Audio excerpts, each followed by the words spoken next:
I'm Carmes Graves, and I practice family law in the Washington, D.C. area. One of the questions we have to think about, like say if you're married and you're dealing with your house and you own it together, the question is, well, we have an asset that we need to deal with. Sunset, they just abandoned me and come back, they've been gone, they've been gone. They've been gone, they ain't seen nobody, so I guess it's over. Like this, man, you just can't leave. Not true. Okay, that's what they call me. Are there people throughout history that despite whatever circumstances, they did what they wanted to do?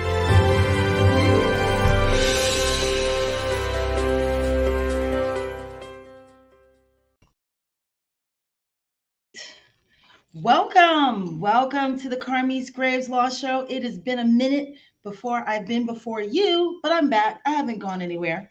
Still been in the building, still been helping people with divorces, estate planning, and today's show is of utmost importance because the purpose of my show is to provide information to the community at large, those things that I'm like, you didn't know before you knew, and by time you found out, it was too late. So those are the gems that I try and drop down in these videos to you. Now, if you have not graced me with your presence before, thank you so much. Let me introduce myself. My name is Attorney Carmes T. Graves, and I am a practicing attorney here in Maryland in the Washington, D.C. area, specializing in family law and estate planning. I have been practicing for a number of years, graduated 2005 from Howard University School of Law. So enough about me, this is all about you. So today's topic, estate planning. I've been doing a lot on divorce, adultery, getting into the weeds with that. But I want to turn back to estate planning and some of the things that I'm going to need for you to know. Sometimes, and it's where actually family law and estate planning intersect. Okay. And we're talking today about the estranged spouse situation. Okay. So if you are a person who that is married and you and your spouse is estranged, meaning that you've been separated for a long time and you have not solidified this divorce and you have assets, this video is for you. So I want you to stay tuned. So let's lay out what we're talking about today. It is, again, that situation where, for whatever reason, sometimes this situation comes up where there's an estranged spouse for a long period of time because there are no kids involved. Okay. Typically, when people get married and there's kids involved, you got to figure out custody, you got to figure out child support. So there's no way to just kind of just be estranged because you have kids. Typically, the case could be where you have two people married for a period of time. They don't have kids. Maybe they were, a little bit older when they got married, and something happened, and everybody went their separate ways. And bygones be bygones. You go to the left, I go to the right. I'm good. See ya. C'est la vie. Don't want to talk to you anymore. But technically, on the books, you were married. Well, there's a lot of issues with that on the family law side and on the estate planning side. So I guess what I'll do is I'm going to delve into both of them. But today, at the top of my mind, people tend not to, you know what? I think this issue comes about because people are really concerned about the impacts of divorce. So they say it's cheaper to keep her, and they think they have the best of both worlds, where on paper, they still have a wife that's not going to come after them for alimony or child support or division of marital property, but they're able to live free and single or just without the stress and headache of that person. Now, I'm going to tell you what happens, the gamble that you're gambling when you do this is you're hoping and praying that you outlive this person. I'll just put it out there. You're hoping and praying that you outlive this person. Because if you don't, you have exposed your estate to your estranged spouse. That is a huge deal. A huge deal, a huge gamble. And I'm not sure if it's one that I would take. Now, what if you say, you know what, Attorney Grace, you think you're so smart, but no, I'm one step ahead of you. I did estate planning and I wrote a will or a trust, and guess what? That X is not a part of that estate plan. So took care of that. Well, no, not in Maryland. Okay, I'm going to get into that as well. So that if that's your DIY plan to stay estranged, technically married, but not go through the legal process, and you still have a spouse on the record in a state, and you're gambling that you're going to outlive this person, well, let's not gamble. Let's talk about what happens should you miscalculate, because we all wish that we're going to live a long, healthy life. And I wish that for all of you, including myself, that I live until I just one day just go to sleep and don't wake up. Now, we don't know how it really happens. People are taken away way sooner than we would have ever anticipated. And more importantly, without notice. I think thankfully, I don't think I want to know the day. You know what I mean? That ruined all the prior days. Surprise me. But it's a surprise that we don't know when it's coming. So let's talk about this. And I do not want you to make this mistake. It's kind of like a state. Well, this is a part of estate planning. It's the area of the law that people just saying, I don't want to deal with it. Let's put it off till it's too late. Okay, so here's a scenario, and I've run into this, whereby you end up passing away without getting a divorce. What does that look like? Say in the scenario that I'm giving you, you have been separated for 20 years. Because I had a client come to me. Him and the spouse had been separated for 20 years. They were living together as husband and wife. A protective order was entered. Spouse moved down south to Atlanta. Husband moved to somewhere in Pennsylvania, and they were living separate and apart. And they lived their separate lives. 20 years, 2 decades. Now, in that scenario, and he started to deal with some health challenges, and it became of paramount importance that we get this divorce finalized. Because guess what happens if you pass away and you are still married? Well, your spouse, under the law, and you have not, well, even if you've done some estate planning, okay, let's just hold on there. But under the law, your spouse, that's a legal status that has a lot of rights and entitlements. The spouse is number one. Okay. So if you have a spouse, the law says, listen, I don't know. I'm not getting into the merits of that marriage. That's y'all business. If it was that bad, you would have got a divorce. So under the law, I'm not going to divorce you now that you passed away. You should have done that before. Now the day has come and the record is set that you've passed away and you have a spouse. And that's what we're going to deal with. And what happens is the intested rules in your state. I see I'm stuttering because when you don't have an estate plan, it's called that you died intestate. And the rules are intestacy. Okay. So when you die intestate without a will, what that says is it goes to the default rules of the state. And typically, like in Maryland, your spouse is entitled to like half your estate. And it could be all of your estate if you don't have any kids. So imagine you just living together. Say you've been cohabitating and have a friend that's been your friend for a long time, your ride or die, but you didn't get divorced, so you couldn't get remarried. But this person has been with you for 20 years. And now comes the fact that you didn't take care of business. And guess who inherits everything? The estranged spouse. And there's not much that anyone can really do about that. Okay. So that's a devastating impact. They inherit through the law, and it's not up for debate. You can't come to the court now talking about, oh, well, we were separated. He was not with her and they were separated. And I got all the evidence. I got the mailing address. I got the utility bill. And no, no, no, no, no, no. So any assets that flow through intestacy will be distributed according to those rules. Okay. Now, You say, well, what can I do about that? You could do some estate planning. This doesn't apply to assets that don't flow through the estate. I might have to do a whole nother video on that, but just, just darting off just a tad. Assets that don't flow through the estate that you can get on behalf of a loved one that is not your spouse legally, and you want to add some protection, would be insurance.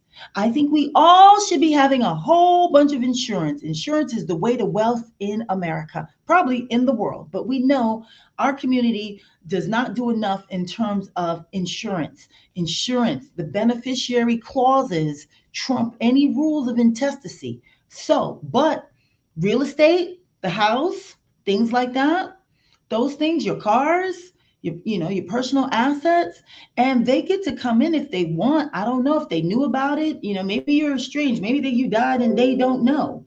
But still, someone's going to have to come in and probate that estate, and they're not going to be able to change that distribution. That money would just sit there waiting for them to find that spouse, and hopefully they have a good enough heart to turn over the money. And I found this to be the case true too when people don't update the beneficiary clauses in 401ks and bank accounts and investment accounts and insurance policies, and you still got your estranged spouse on it.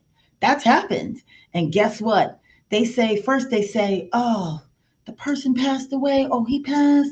Okay. And then it settles on them for a second. You know what? He weren't worth about nothing. I'm not giving any money back. That is the Lord making things right, and I'm going to keep that money. How awkward is that? Do not leave these issues unresolved. Do not leave them outstanding. You are going to leave behind a hell of a mess. Guess what the spouse can do too? Now, I don't know if they would really go this far, but they could petition the court to be the executor of the estate, or to be the personal representative, the one that runs stuff. Now, I think the family probably could make an argument. You've been estranged, you don't know nothing. You know what I mean? But it could be a thing. But one thing you will not challenge is what they're entitled to under the laws of intestacy as a spouse. But then you say, but wait a minute now. I got a will. Like I told you, I got a will. Guess what? I got a trust.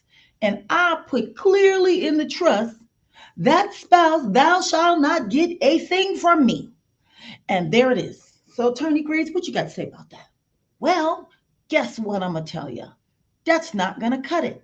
Hopefully, this person has moved on, and, and is feeling generous, because under the law, in most states, definitely Maryland, there's a thing called the spousal election, where there's a policy against disinheriting your spouse, and you can't make an estate plan, right? You can't make an estate plan disinheriting your spouse to the point where they receive less than a third of that estate. So by default, I don't care what you write down. I don't care what estate plan you get. I don't care what trust you get.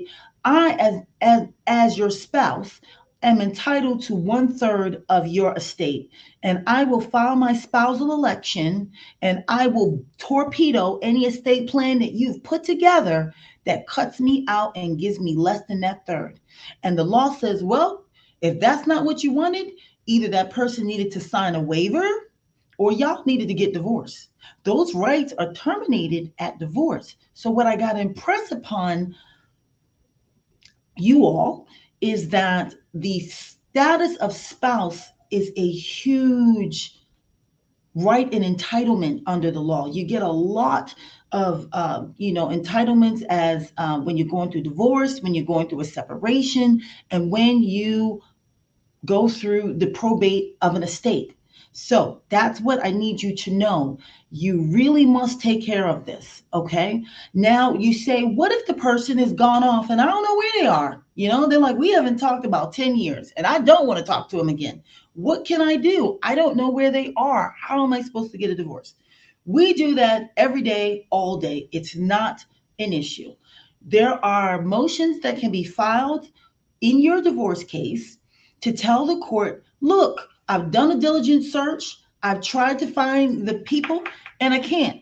I don't know where they are. I've looked. As long as you've done a good faith search And you probably definitely need to work with an attorney to get this motion granted because they're pretty strict about it. But the court's not going to have you held hostage in a marriage because you can't find the person. So the fact that you don't know where they are is not a barrier to getting this done. And I'm not trying to push anybody to get divorced, but I am pushing you to take care of your business and tie up loose ends as it relates to estranged spouses, especially if you think that, especially, if you want to pass on your estate to your kids. Imagine that was like your second marriage and you have kids from your first marriage and you've garnered an estate and maybe you have properties and things of that nature. And you're thinking, I'm gonna give house number 1 to this child, house number 2 to that child. And, I'm just gonna write the will and forget about the spouse. And now the spouse comes in and says, you know what, you got 3 houses and one of them belong to me. So the 3 of them kids gonna have to split them other 2 houses because this one is mine. Okay. So, and let me tell you, I have friends that have gone through this, and it is painstaking.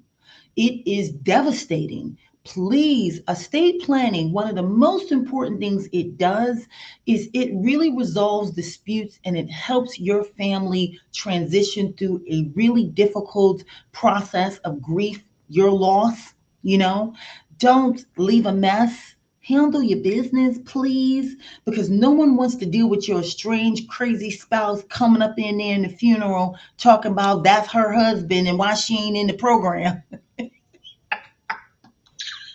Y'all know it's Carmi's Tea Graves. You know I'm going to find me something to chuckle at. That's how I keep it light in life as I help you guys transition through some really difficult scenarios. So I'm going to leave it there.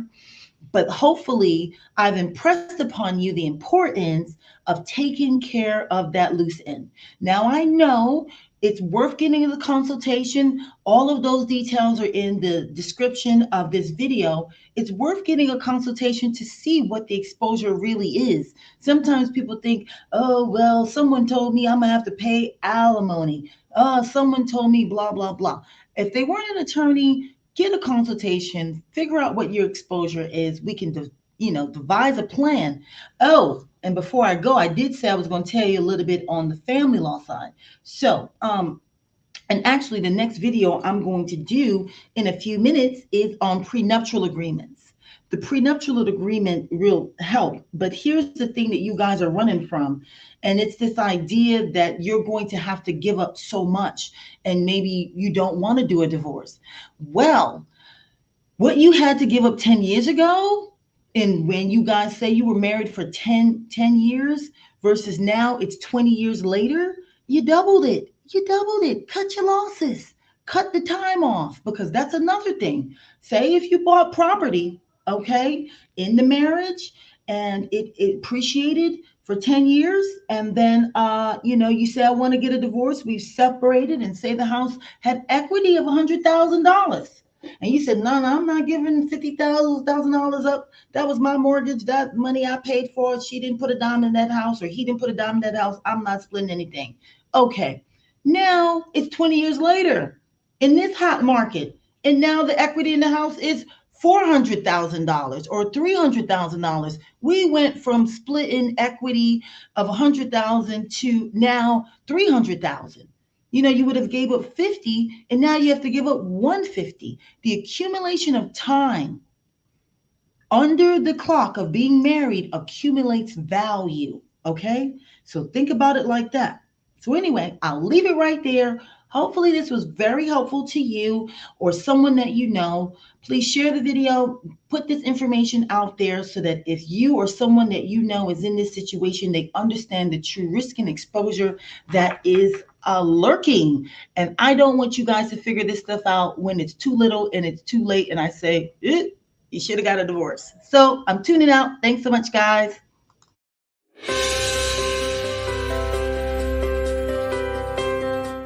I'm Carmi Graves, and I practice family law in the Washington, D.C. area. One of the questions we have to think about, like, say if you're married,